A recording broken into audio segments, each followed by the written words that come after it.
Welcome to studio news. திறக்கவே ஆரத்தி பார்க்க போனோம்னா ஓபிஎஸ் தான் தென் மாவட்டங்களில் சசிகலா வந்து டெட்டா போல. ஸோ இவங்கெல்லாம் செல்வாக்கான நபர்கள். அவங்க ரீப்ளேஸ்மெண்ட்டாக பார்த்தீங்கன்னா உதயகுமார், செல்லூராஜெல்லாம் இவங்களெல்லாம் உட்கார வச்சு பார்த்தாரு எடப்பாடி பழனிசாமி. பட் இந்த வேலைக்கும் ஆகலை. நம்ம திருநாவுக்கரசை பார்த்தீங்கன்னா ஜெயலலிதாவோட மோதி தான் கட்சியை விட்டு வெளியே போனார். கட்சியை விட்டு அதிமுக வெளியே போனோன்னா புது கட்சி ஆரம்பிச்சார். அதுலேயும் தோல்வி. பாஜக இணைஞ்சார். பாஜகலேருந்து பார்த்தீங்கன்னா காங்கிரஸில் வந்து சேர்ந்தார். இப்போ காங்கிரஸில் பெரிய லெவலில் முக்கியத்துவம் இல்லை.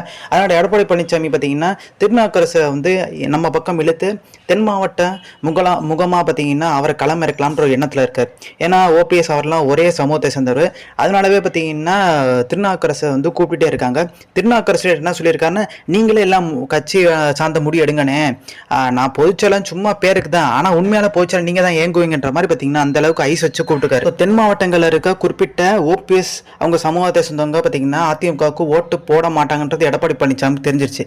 ஸோ அதே சமூகத்தை சேர்ந்த ஒரு முக்கியமான பிரமுகரை களம் இருக்குன்னா அது ஒர்க் அவுட் ஆகுமான்ற ஒரு எண்ணத்தில் தான் எடப்பாடி பழனிசாமி திருநாவுக்கரசை அழைச்சி பார்த்தீங்கன்னா தென் மாவட்டங்களில் ஸோ டெட்டா போல எப்படியாச்சும் கவர் பண்ணணும், அந்த சமுதாய மக்களை எப்படியா ஓட்டு வாங்கணுன்ற மாதிரி எண்ணத்தில் இருக்காரு. ஏன்னா ஓபிஎஸ்க்கு ரீப்ளேஸ்மெண்ட்டாக பார்த்தீங்கன்னா உதயகுமார்லாம் போட்டு பார்த்தாரு. பெரிய லெவலில் பார்த்தீங்கன்னா செவி சாய்க்கவில்லை. அந்த சமூக மக்கள் ஓபிஎஸ் தான் அதிகமாக வந்து தென் மாவட்டங்களில் ராமநாதபுரத்தில் வந்து ஓட்டு போட்டிருந்தாங்க.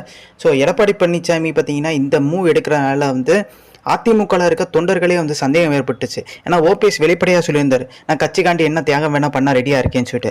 அப்போது எடப்பாடி பழனிசாமியை பொதுச்செயலாளர் கூட ஏற்றுக்க தயார் நிலையில் இருக்க ஓபிஎஸ் வந்து கட்சியில் இணைக்காமல் திருநாவுக்கரசை இருக்கிறாரு. அப்போ எல்லாருமே சொல்கிறது உண்மைதான், தென் மாவட்டம் சேர்ந்த ஒரு சமுதாயத்தை புறக்கணிக்கிறார் எடப்பாடின்றது உண்மைன்ற மாதிரி இப்போ தொண்டர்களே நம்ப ஆரம்பிச்சிட்டாங்க. ஸோ இந்த இன்ஃபர்மேஷன் முடிச்சா like, share, subscribe. Thanks for வாட்சிங் தி வீடியோ.